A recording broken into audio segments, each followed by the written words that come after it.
Hey everyone, welcome back to Cycle List. Seems you all liked the snappier style of episode 2, so I'll be sticking with that going forward.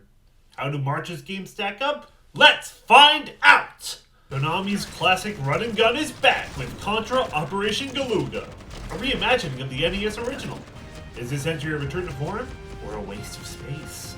Let's find out. Rather than reimagining the series of crazy new ideas, Contra OG here is definitely more of a back-to-basics approach.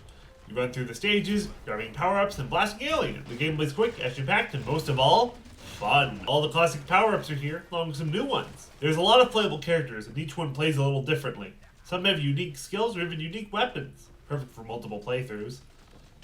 Bosses are all kinds of crazy too. There's a mix of returning baddies with new tricks and some original encounters. And yes, there is co-op. No, I didn't get to try it. At this rate, I should make a special co-op episode.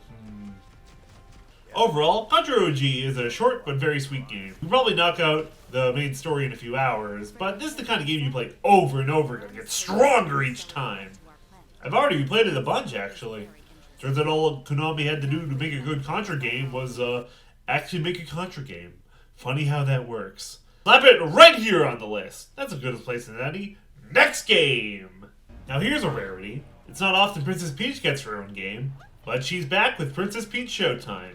Was the spotlight deserved, or are we gonna boo her off the stage? Pinning down Showtime's genre is a tad tricky, but I'd say it's closest to a beat-em-up. Stages are mostly a left-to-right linear affair, with some light combat and platforming. But there's also different costumes to spice up each level.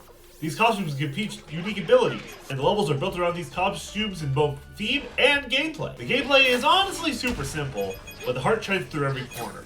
The theater style of the game's aesthetic gives it a super unique identity too. Speaking of unique, this game actually has a ton of boss fights, and surprisingly, a lot of them are really good! It also helps that the villains here are super unique in design, especially Grape, the main villain. I love her. I love Grape.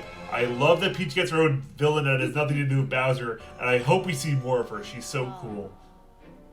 And that goes for the rest of this game too. I'd love to see so much more of this. There's so many great ideas that could be expanded and evolved even more into future sequels. Peach deserves her own franchise, darn it! And so we'll put it right here. That's a pretty good spot, if I do say so myself. That's all the time we have for today, but I hope it was enjoyable regardless. Leave any critiques and requests for games in the comments below, and remember, it's not the hours of the day that count, but the minutes spent within them.